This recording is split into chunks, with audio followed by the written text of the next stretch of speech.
What's up everyone, it's Rich Brecklin with eXp Realty and welcome to another episode of Arizona Life.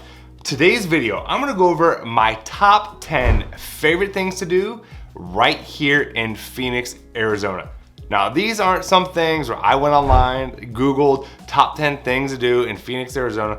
These are actual things that, that my family and I, that we have done. And I feel like we have done quite a bit, especially since we moved here from Illinois. And really, there's so much to do here, so much to take advantage of. So to kick it off, one of my favorite things, something I never thought I would be into, and that is hiking. One, because it's super cheap, and two, it's just different than, most parts of the country, unless you're used to living in, that desert, that desert atmosphere, the Southwest. I love going to Queen Creek, Santan, and Mesa. There's Usery. Go out to the West Valley to Estrella Mountain. There are so many different places to go, and it really is inexpensive. So if you are not gonna buy a pass, it's $7 per visit, or you can get an $85 year-round pass. It's free for anyone else who's in your vehicle, but it is well worth it. I'll go out to Santan Mountain in Queen Creek, and there's several different trails there depending on what it is you're looking for. But we love being outdoors hiking. We see, I've seen snakes, I've seen different lizards, people on their horses, cactus, the mountains. It's a really cool experience, and I love being out there. I love taking my family and just going out in the mountains and hiking. Number 2 is spring training baseball, the Cactus League. So it's a really cool experience. Now, I'm a Cardinals fan and they're in Florida, but there are so many teams here scattered throughout the valley that is really cool to get to go see your favorite teams, your favorite players in a completely different atmosphere. Like I said, I'm not a fan of any of the teams that are here. Just to be able to go and see spring training, especially if you're coming from somewhere where it's cold weather, where you're not typically watching baseball live in person during spring training, it's really cool to get to go see it right here in your backyard, and usually at a lower cost too. Next is the Phoenix Zoo. So we love going there. My wife used to be a zookeeper, so it's kind of nice going with her when she's the expert in all things zoo. But it's we love taking the kids there. Now, just for reference, family 4, we have our daughters are 3 and 7. My wife and I, it's $99 to take family 4 there, not counting the overpriced food and drinks. But it's worth it. It's laid out nicely. There are a ton of different animals, but it's a really nice zoo. It's spread out. Give yourself a few hours and check out the Phoenix Zoo. And sticking on that zoo theme is the ODYSEA Aquarium in Scottsdale. Now, I love aquariums. I have since I was a kid. Always had fish tanks. Before we moved here, I sold a 300-gallon reef tank and a 300-gallon freshwater tank. So that is something we enjoy. We love taking the kids there. They get to, see stingrays up close. They have like a stingray petting area, if you want to call it that.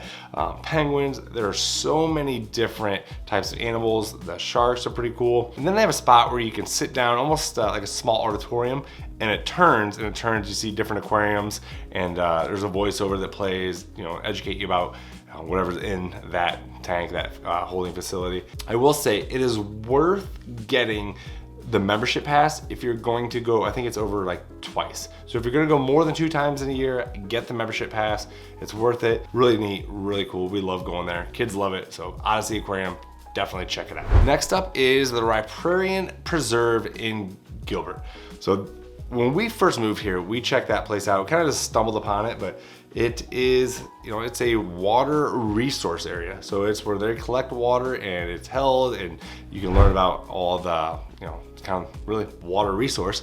But there's also a lot of trails. There's a couple hundred species of birds there, and the water, you can fish there. So it's really neat to go with the kids. Again, everything we do pretty much is based around our family and what we like to do, as a family. Really, whatever it is, it's just a really good spot to go unwind, relax, walk around. In Christmas time, they have some areas lit up.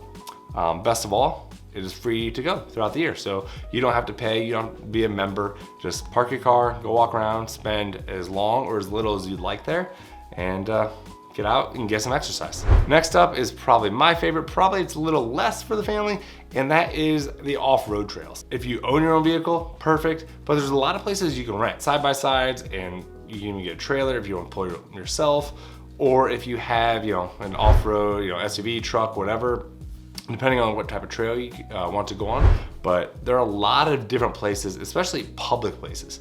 Now, do your research on where you're going. There are some great apps. I like an app called, I think it's OnX Off-Road. It's ONX Off-Road. So that app is really useful in knowing where to go, how to access these, you know, especially the public off-road areas or the Bureau of Land Management.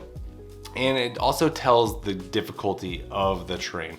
Now, depending on how your vehicle is set up or what it is you're looking to do, well, then you're definitely gonna wanna do your research. And also some people have left reviews and things to look for, but a lot of places where you live, you don't have the ability or the capability even to go off-road like this in so many different areas. So we see a lot of parking lot princesses, you know, trucks that are lifted up big tires, but they never see anything beyond, you know, pavement. Well, here, it doesn't have to be that way. You can take your truck, take your Jeep, take whatever off-road and get some use out of it. Next up, one of our other favorite spots to go as a family is Tortilla Flat. Past Apache Junction is the last surviving stagecoach stage stop on the Apache Trail. I believe there's a population of 6.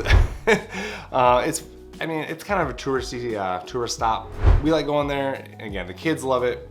But there's actually a really good spot to eat there. It's a saloon. Their food is, I mean, it's better than what you would think. And I mean, I think it's really good. The kids have a good time, but it's just neat to learn a little bit about history and about, you know, what made Tortilla Flats what it is.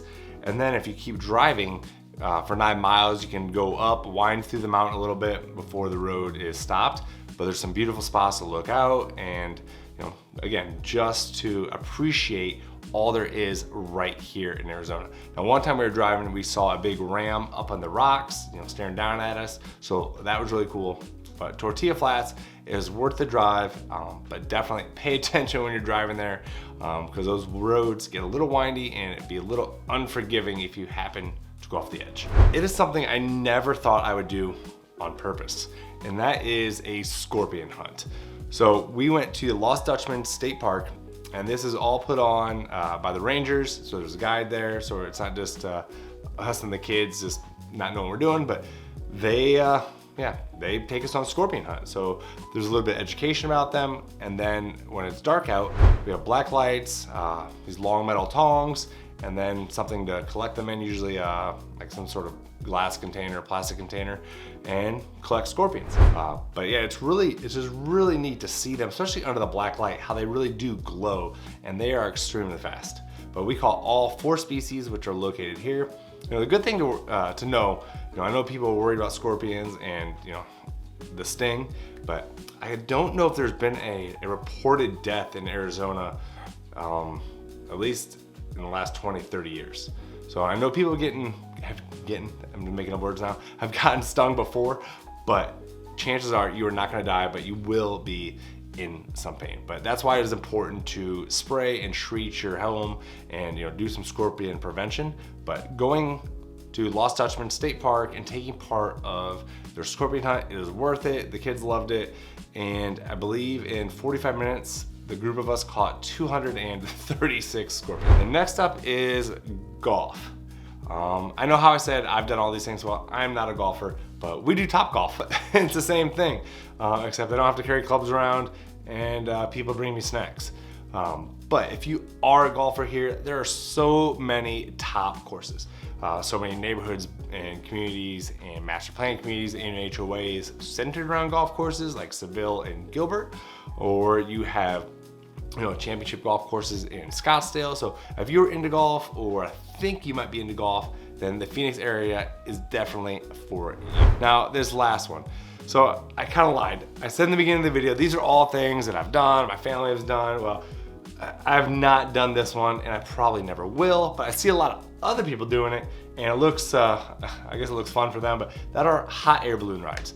So just actually yesterday, I was out showing some homes in the West Valley and I looked and there was like 15 hot air balloons scattered throughout the sky. it's beautiful from the ground. And I'm sure when you're up there, it looks great. You get some awesome views of the Phoenix area.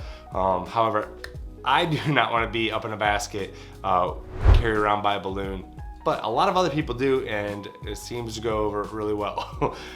If you're looking to do that, you know, prices start around $400, give or take, depending on which company you're going with, and if it's private, or if you're just getting on, and depending on how many people are on there with you. But hot air balloons are definitely really, really common around here. And like I said, I'm sure they get some amazing views, especially, you know, sunrise and sunset. So those are my top 10 favorite things to do right here in Phoenix, Arizona. Now, if you're looking to move here, give me a call. I am a licensed real estate agent with eXp Realty, and I would love to help you relocate and make Phoenix your home, just like I did for our family, and we absolutely love it. Now, if you like this channel, please consider giving it a thumbs up, subscribe. I love making these videos, and I will see you on the next one.